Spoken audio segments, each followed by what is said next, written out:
suis ravie de vous retrouver en ce début de semaine sur Monaco Info. Voici tout de suite les titres qui font l'actualité. Ce week-end a été rythmé par l'enquête concernant le braquage de la boutique Cartier sur la place du Casino. Nous reviendrons sur la conférence de presse donnée ce lundi par le procureur général et le directeur de la Sûreté publique. Présentation du Riviera Water Bike Challenge. L'objectif, financer un projet au Burkina Faso soutenu par la fondation Princesse Charlène. Retour sur la 6e édition du Salon du Livre qui s'est tenu au Méridien Beach Plaza. Le duo d'humoristes Les Chevaliers du Fiel était présent vendredi en Principauté. Ils présentaient leur dernière pièce Noël d'Enfer dans le cadre des Sérénissimes de l'humour. Et pour finir, le Printemps des Arts recevait 4 pianistes d'exception pour son 2e week-end. Nous reviendrons sur cette soirée. Débutons cette édition avec la conférence de presse qui s'est tenue au Conseil d'État lundi après-midi afin de faire un point sur l'enquête en cours suite au braquage de la bijouterie Cartier samedi. Le rappel des faits et ce qu'il faut retenir de cette conférence avec Sandrine Nègre. Samedi 25 mars, 3 braqueurs pénètrent dans la bijouterie Cartier située à quelques pas du casino, menacent les employés et repartent à 15h48 de la boutique avec plusieurs sacoches remplies. Un appel alerte les membres de la Sûreté publique qui interviennent très rapidement. Un premier malfaiteur est interpellé. Les 2 autres poursuivent leur chemin, se séparent. L'un d'eux rejoint le véhicule stationné près du square Saint James vers le Flashman où l'attend un 4e homme. Un membre de la Sûreté publique qui fait preuve d'un extrême sang-froid parvient à tirer 4 coups de feu qui vont toucher pneus et moteur, affaiblissant la voiture en fuite. Elle sera incendiée sous le tunnel de la voie rapide avant la bretelle du rond-point du Portier. C'est un dossier qui met en cause des jeunes de Valoris sans passé judiciaire affirmé, l'un un casier judiciaire, l'autre pas. Aucun n'est connu pour des faits de braquage. En l'état actuel de nos informations, 5 personnes sont impliquées, 3 braqueurs, un chauffeur, un 4e homme sur lequel je dirai quelques mots dans un instant, ce qui ne veut pas dire que dans les jours ou les semaines qui viennent, d'autres personnes pourront être bien sûr impliquées. Deuxième élément de contexte, c'est un dossier, comme souvent d'ailleurs en principauté, qui est mené de front par les autorités monégasques et les autorités françaises. En effet, nous avons travaillé en parfaite coordination les uns avec les autres. Par exemple, le chauffeur a été interpellé sur Roquebrune, Cap-Martin et actuellement donc auditionné par la police judiciaire de Nice. Des perquisitions ont eu lieu à Valoris dès samedi par le parquet de Grasse. À ce jour et à cette heure, 4 interpellations sont intervenues. 2 des 3 braqueurs ont été interpellés donc en principauté, ainsi qu'un complice qui avait la charge de conduire le véhicule qui a amené donc les braqueurs en principauté, ce véhicule ayant été préalablement volé. Le 4e homme, dont je vous disais un mot il y a un instant, a un rôle à cette heure et à ce jour mal défini. Il devait vraisemblablement exfiltrer donc le chauffeur. Monsieur Marangoni vous expliquera dans quelques minutes que, à la suite donc de la destruction de leur véhicule, les braqueurs et le chauffeur donc, ont essayé de quitter la principauté. Il y a peu d'affaires, du moins je suis depuis 18 mois à Monaco, j'ai été longtemps un magistrat français, donc il y a peu d'affaires que dans le pays voisin qui se résolvent aussi facilement, dans d'aussi bonnes conditions. C'est lié aux moyens importants que la principauté met à disposition des services de police et aussi de la justice pour régler facilement ces problèmes, si vous voulez. On n'a pas ici de difficulté d'effectifs comme on peut le connaître dans le pays voisin, si vous voulez. Troisième braqueur en fuite donc, mais tout laisse à penser qu'il n'est plus sur le sol monégasque. Les investigations se poursuivent pour le retrouver. Les malfaiteurs originaires de Vallauris ont aussi un autre point commun, leur jeunesse. Ils sont âgés d'une vingtaine d'années. Même s'ils avaient effectué des repérages et laissé des sacs pour se changer, leur préparation peut faire sourire, l'un d'eux ayant revêtu une veste de Père Noël. Poursuivant nos recherches, nos investigations, et grâce à nos plans de sécurité, à 21h15, un deuxième individu correspondant aux diffusions de recherche est intercepté. Il s'était réfugié dans l'église anglicane qui se trouve avenue de Grande-Bretagne. Donc il est identifié, il prenait la fuite et nous l'avons intercepté. Sur cet individu, sur ses affaires, nous retrouvons également des bijoux volés. Un troisième individu est alors repéré sur le secteur balnéaire qui tente de prendre la fuite. À 22h15, après de nombreuses recherches, ce troisième individu est interpellé en territoire français sur la route menant au Beach Hotel. Il était caché dans des taillis.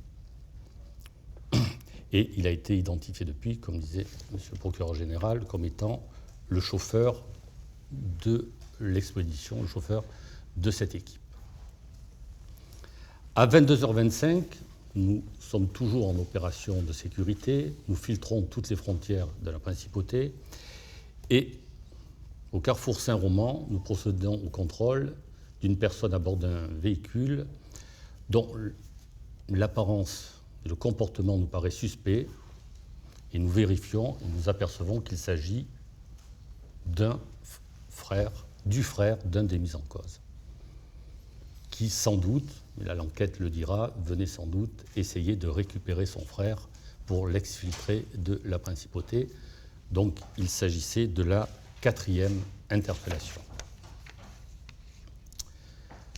Sur le plan des moyens engagés, nous avons bien sûr, dès la connaissance des faits, activé un plan de rappel assez important, même très important, puisque 23 enquêteurs supplémentaires ont été rappelés de notre division de police judiciaire, l'ensemble de nos fonctionnaires de l'USIVP. L'USIVP, petit d'information, c'est l'équivalent du RAID ou du GIGN, en tenue lourde.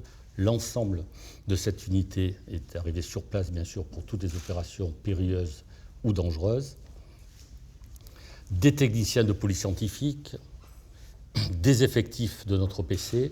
En tout, c'est près d'une 60aine de fonctionnaires supplémentaires qui ont été rappelés à leur H et qui sont restés jusqu'à la fin des investigations, en plus, bien sûr, du dispositif général.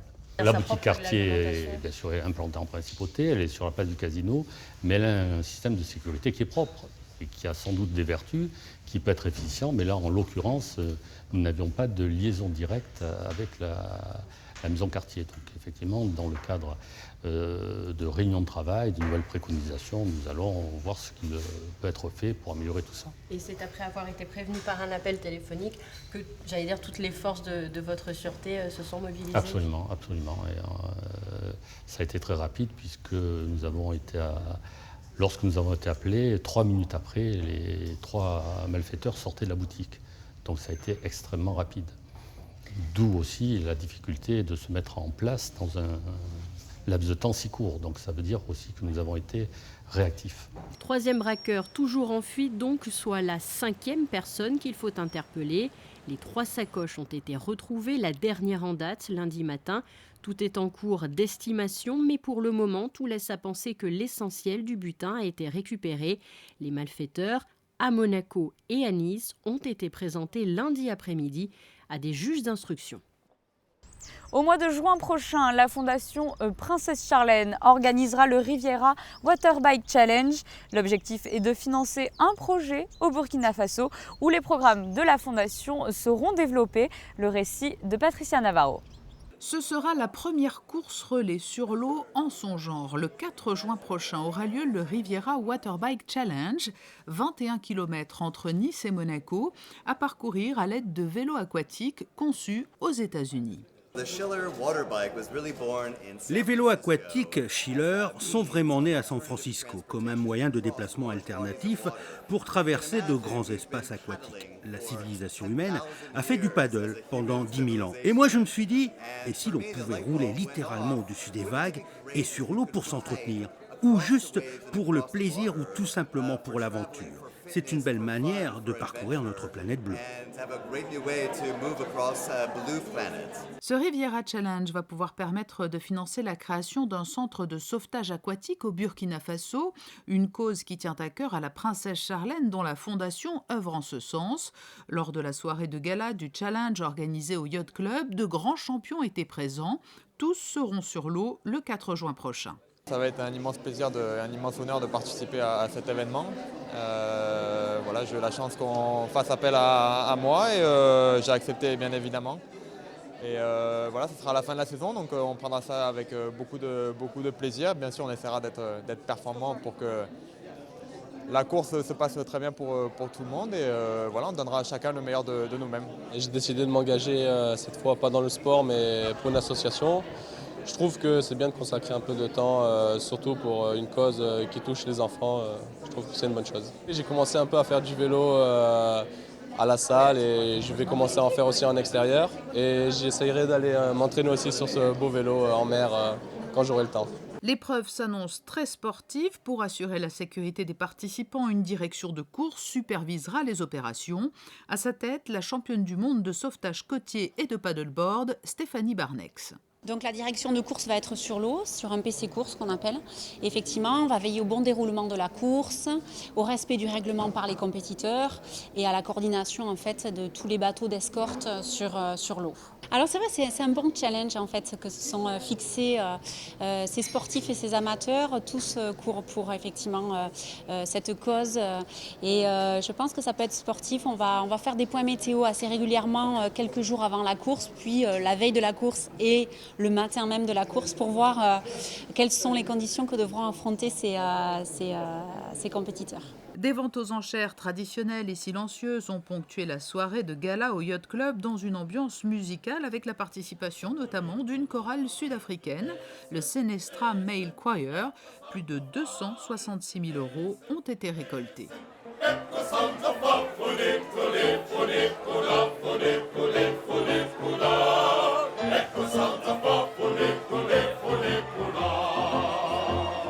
La 6e édition du Salon du Livre s'est déroulée ce dimanche au Méridien Beach Plaza. Plus de 80 auteurs ont participé à ce rendez-vous littéraire qui leur a permis de présenter leur dernier ouvrage, le reportage de Dominique Poulain. Le Salon du Livre de Monaco est organisé par l'association Les Rencontres littéraires Fambien-Boisson, le but étant de développer la littérature et de la faire rayonner sous toutes ses facettes. Pour sa 6e édition, le salon accueille plus de 80 auteurs. Ils sont français, monégasques et italiens. Nous avons 85 auteurs et plus d'une trentaine que nous n'avons pas pu accueillir faute de place. Donc je pense oui que c'est un salon qui se crédibilise et surtout je voudrais que ce soit un salon qui se pérennise. Il y a des tendances pour le roman, il y a des tendances pour les romans qui rentraient à l'histoire et puis cette année à la musique sacrée par exemple. J'ai vu que ça avait beaucoup de succès et nous avons voulu innover avec les bandes dessinées et les mangas qui attirent beaucoup de jeunes et de moins jeunes. Les Français sont de plus en plus nombreux à lire. Ils affirment avoir lu 20 livres en moyenne ces 12 derniers mois. C'est 4 de plus qu'il y a 2 ans. Ils sont même 30% à se déclarer grands lecteurs. Cette augmentation est en partie due aux livres numériques qui représentent 3 de ces 20 livres lus par an. Nous avons des personnes qui achètent le livre papier et qui l'ont également en numérique lorsqu'ils voyagent par exemple. Mais le papier reste quelque chose de sensuel et de très apprécié. On lit pour approfondir ses connaissances, se faire plaisir, s'évader ou pour se détendre. Chez les jeunes, c'est en revanche une obligation, car l'école le demande. Le roman reste le genre littéraire le plus prisé. Un autre genre fait aussi recette, il s'agit des livres Art de vivre et santé. Comme ce livre de Guylaine Giletta de Dréziguet, qui a écrit « Vivre mode d'emploi » à partir d'une histoire personnelle. J'ai connu beaucoup de problèmes de santé et tellement importants que les médecins m'avaient condamnée et moi je n'ai pas voulu accepter ça. Et donc j'ai écrit ce livre d'abord pour prouver qu'on peut se sortir de choses incroyables, simplement en allant chercher à l'intérieur de soi ce qui peut provoquer ce genre de choses. Étant donné que moi j'ai quand même eu 12 opérations, embolie pulmonaire, CIVD, c'est-à-dire coagulation intravasculaire disséminée, qui est mortelle, comme l'embolie pulmonaire, et que j'ai terminé en apothéose en 2004 sur un cancer. Et tout ça m'a poussée à aller chercher à l'intérieur de moi-même et dans différentes méthodes qu'on appelle parallèles, la façon que je pouvais avoir de me guérir. Et si je suis là devant vous, je pense que je suis sur le bon chemin puisque je suis guérie. Viennent ensuite les BD. Chez les préados, ce sont les séries fantastiques qui sont appréciées. Chez les plus âgés, et notamment chez les filles, c'est la New Romance qui plaît. Cette littérature romantique teintée d'une pointe d'érotisme. D'autres auteurs préfèrent porter un regard sur l'actualité. C'est le cas de Daniel Boéry avec son dernier ouvrage sur la Chine. Je présente aujourd'hui le livre sur la Chine, et donc qui s'appelle « Une stratégie 10-50 ». La Chine fait en 10 ans ce que l'Occident a fait en 50 ans. Et c'est ça qui est le sujet, en fait, les 15 dernières années de la Chine, puisque ça s'arrête au 30 septembre 2016. En réalité, j'ai le premier chapitre de mon livre sur la France qui parle du monde. C'est-à-dire du monde, c'est quoi les grands enjeux ? La technologie, le climat, la population, et un acteur nouveau, la Chine. Et cet acteur qui avait un quart du chapitre 1 est devenu le chapitre 2 et finalement est devenu un livre. Si les Français, surtout les Françaises, lisent de plus en plus, ils aimeraient lire davantage s'ils en avaient le temps. En bref, dans le reste de l'actualité. Le prince souverain et de nombreuses personnalités de la principauté assistaient vendredi soir aux 70 ans de l'Ordre des architectes de Monaco.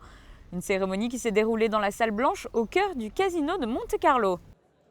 Autre anniversaire, celui de l'AMBI, l'association Monaco Brésil Invest, a vu le jour en mars 2016. Elle a pour vocation d'instaurer des relations bilatérales, commerciales, financières et économiques entre la principauté et le Brésil. Suite de notre série de reportages consacrés au sérénissime de l'humour, vendredi soir, le public monégasque a pu applaudir le célèbre duo des Chevaliers du Fiel. Reportage. Mon Dieu, que c'est beau! Mon Dieu!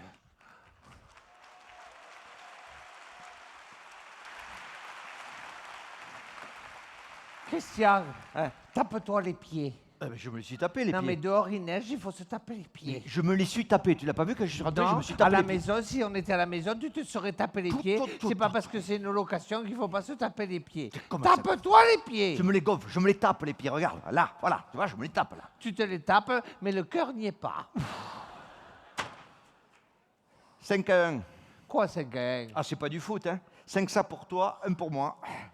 Sans compter la niche du chien qui a disparu depuis 2 ans, mais qu'on se traîne toujours, on sait jamais.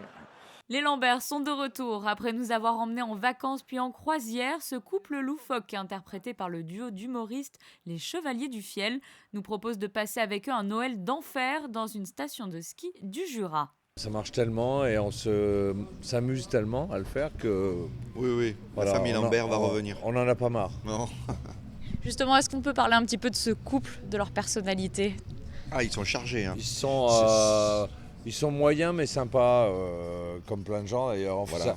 C'est un petit peu de nous tous, c'est-à-dire... Elle est un peu hystérique, croyante. Lui, il est un peu menteur, mais comme tous les hommes, et elle est un peu hystérique, comme pas mal de femmes. Voilà. Et ça fait un couple moyen mais très sympa. Et surtout, ils ont l'art de s'attirer dans des situations... Ils sont un peu sur les nerfs. Complètement dingues, folles, et surtout d'attirer autour d'eux des personnages qui sont là, on ne sait pas trop pourquoi d'ailleurs, hein. C'est le hasard. Voilà, comme dans la vraie vie, quoi. Voilà. Il se passe des choses imprévues et après tout le monde fait le mieux qu'il peut, mais des fois, des fois c'est limite. Ah, Christian, vu que tu descends la voiture, n'oublie pas qu'ils nous ont gardé une place de parking à Jura 1800. Ça, je suis pas prêt de l'oublier. Si c'est pas un malheur, ça, tu loues un chalet à Jura 2000, faut aller se garer à Jura 1800. C'est n'importe quoi. Mais arrête de râler tout le temps comme ça. Je râle pas. Ça fait jamais que 200 mètres. Oui, non, mais 200 mètres d'altitude, Martine. D'altitude. Non, c'est pas la peine, elle n'a pas le logiciel pour ça, c'est pas la peine. C'est pas grave, je remonterai avec l'ascenseur. Oh, mais comment tu vas faire avec la voiture dans l'ascenseur? Comme pour les précédentes pièces de cette trilogie, le duo enchaîne les passages sur scène en campant plusieurs personnages. On fait 9 personnages à tous les deux, donc voilà, tout est là, il est en train de ranger. Ça demande beaucoup d'ordre, heureusement qu'il y a quelqu'un pour mettre de l'ordre derrière. Et nous, ben voilà, on a autant de se changer très vite. Voilà, on a autant d'énergie à dépenser derrière que devant. Je pense que les changements de personnages, c'est autour de 10 secondes ou 12 secondes. Donc bon, ça va vite. Parce qu'autrement, l'autre, il est planté sur scène tout seul. Donc bon, voilà. Donc non, mais c'est un entraînement. Mais comme c'est le 3e spectacle comme ça, on connaît à peu près la musique, mais c'est physique. Hein. On devait faire une grande pièce de théâtre dans un grand théâtre à Paris avec des comédiennes, on devait être 6. Et en fait, c'est la première fois qu'on jouait avec d'autres. Et en fait, c'était déjà l'enfer aux répétitions parce qu'il y en avait qui étaient en retard, il y en a d'autres qui étaient malades, il y en a qui allaient arriver, il y en a qui voulaient ci, d'autres là. Et jamais ça n'avançait. Et donc très vite, on a dit, on va faire un truc, on va faire cette pièce, mais tous les deux. Voilà, on est trop habitués à fonctionner à deux. C'est vrai qu'on avait eu du mal à jongler avec les plannings des autres et leur caractère. Voilà. Sergio le plombier, Saïd le migrant affamé ou encore Françoise la belle-sœur entourent ce couple malchanceux. Les blagues des deux complices ont un effet boule de neige dans la salle. Le public monégasque semble séduit par ce réveillon catastrophe. Oh merde, putain, j'ai niqué le tabouret. C'est pas grave, c'est des meubles de merde qu'on met pour les touristes. Non, je déconne. Je déconne. En parlant de baignoire, parce que je suis en train de la fixer, vous venez d'arriver, vous êtes propre. Oui. Je veux dire, vous comptez pas vous laver. En tout cas, si vous prenez un bain, ne mettez pas d'eau, d'accord? Parce qu'elle n'est pas reliée encore au niveau du sanitaire. C'est une question de jour. Je trouve les tuyaux et je viens vous dépanner de suite, d'accord? Vous allez voir, vous allez vous régaler. Après, le reste, c'est un bijou que je vous livre. Vous allez voir. Après le rire, place à la musique. 4 concertos et 4 pianistes pour ce 2e week-end du Festival du Printemps des Arts. Le récit est signé José Sacré. 4 concertos pour piano et orchestre en une seule soirée. C'est la proposition originale et sans doute unique qu'a faite Marc Monet, le conseiller artistique du Printemps des Arts de Monte-Carlo, au public de l'Auditorium Régnier 3 le samedi 25 mars. 4 concertos de compositeurs différents interprétés par 4 pianistes, un seul orchestre, l'Orchestre Philharmonique de Monte-Carlo, dirigé par 2 chefs d'orchestre. D'abord, le concerto de Gheorghi Ligeti, créé à Vienne en 1986. Il était interprété par le pianiste Jan Michiels et dirigé par Jean de Royer. Avec toujours à la baguette Jean de Royer, le pianiste Ivo Kahanek nous a offert une interprétation envoûtante du concerto pour piano numéro 4, Incantation, de Bohuslav Martin. Ensuite, Mozart, dirigé par Gabor Takács-Nagy, le concerto numéro 19, Köchel 459, avec au piano Jean-Eflamme Bavouzet. La difficulté quand on joue Mozart au piano, c'est d'essayer de dire le plus de choses possible en fait avec très peu de notes. Ce qui est très difficile chez Mozart, pour nous tous, je pense, c'est de trouver le chemin idéal qu'il y a entre pouvoir tout dire, mais sans exagération. Mozart ne supporte pas l'exagération. Cette musique devient tout de suite vulgaire si on exagère. Mais sans lui donner de caractère, elle devient très facilement plate et fade. Donc il faut lui trouver une vitalité et un caractère, j'allais presque dire, ça paraît un peu banal parce qu'on a toujours dit que, évidemment, Mozart pensait toujours opéra, mais c'est vrai, il y a quelque chose d'opératique, il faut toujours trouver le caractère. Mais le problème, c'est que nous, on n'a pas le mot. Les chanteurs, ils ont le mot, ils ont la dramaturgie de l'opéra, n'est-ce pas? Nous, on les a pas. Mais il y a quand même dans chaque œuvre, chaque concerto, en tout cas de Mozart, un synopsis, un scénario qu'il faut donc essayer de trouver, de deviner. Et tant qu'on n'a pas eu le numéro de téléphone mobile de Mozart, on ne sera jamais sûr qu'on soit dans la réalité, dans la vérité, je veux dire.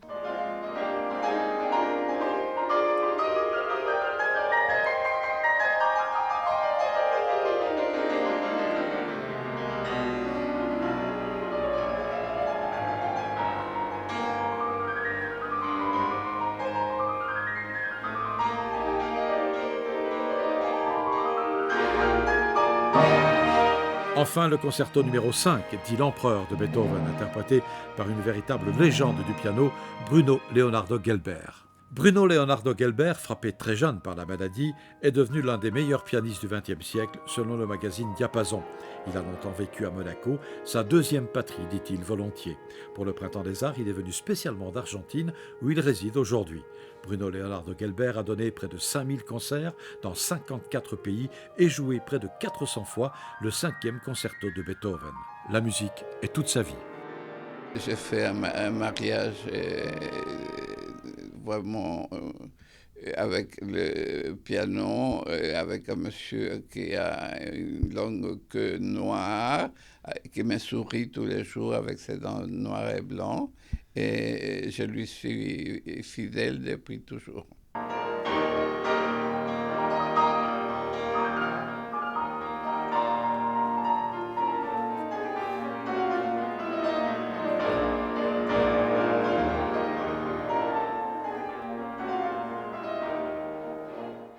Encore enfant, vous avez eu le privilège d'avoir comme professeur Marguerite Long qui a dit de vous « Il a été mon dernier élève et le meilleur ». Elle avait des phrases comme ça. Je suis très ému de penser qu'elle a dit ça, mais elle m'a fait travailler d'une façon extraordinaire parce qu'elle ne me disait jamais comment. Mais elle se mettait derrière moi et me mettait une main sur l'épaule. Et comme c'est beau ce que tu fais. Et moi, je sortais tout ce qu'il y avait à moi. Marguerite Long, qui était la femme la plus laide, mais la plus divine personne que j'ai eue à côté de moi. Et elle était vraiment pas jolie à regarder, mais elle sentait bon toujours, elle était délicieuse. Prochain concert du Printemps des Arts, jeudi 30 mars, les jeunes talents du piano au Yacht Club, le 31 concert Berlioz à l'Auditorium Reggae 3, le 1er avril l'Orchestre Symphonique de Kinshasa et le 2 avril la première édition du Monaco Music Forum. Toujours dans l'actualité. Depuis de nombreuses années maintenant, le prince souverain apporte son soutien à l'opération du WWF Earth Hour. À l'image du Palais Princier, samedi soir, de nombreux bâtiments publics et institutions à travers le monde ont été plongés dans l'obscurité entre 20h30 et 21h30. Cette 10e édition avait pour thème le changement climatique. Depuis sa création en 2008, cette opération connaît chaque année un succès grandissant. Et à l'approche de Pâques, l'amicale des aînés monégasques rappelle à ses membres que les inscriptions pour les friandises pascales auront lieu le mardi 4 avril au foyer Régnier 3. La distribution se déroulera quant à elle le mardi 11 avril de 14h30 à 17h. Passons à la météo à présent. Mardi, journée largement ensoleillée, les températures seront clémentes, il fera de 11 à 17 degrés. Mercredi, soleil assez doux, temps calme, il fera 18 degrés au plus chaud de la journée. Jeudi, belle journée en perspective, les températures resteront agréables. Vendredi, ciel plus voilé, il fera tout de même 13 degrés au lever du jour et 18 degrés dans l'après-midi. Samedi, temps plus maussade, peu de soleil, les températures resteront agréables. Et enfin dimanche, nuages d'averses et éclaircies ponctueront cette fin de week-end. C'est la fin de ce journal, merci de nous avoir suivis. Retrouvez dans un instant votre magazine consacré à l'actualité sportive en principauté, présenté par Frédéric Elion. À très bientôt.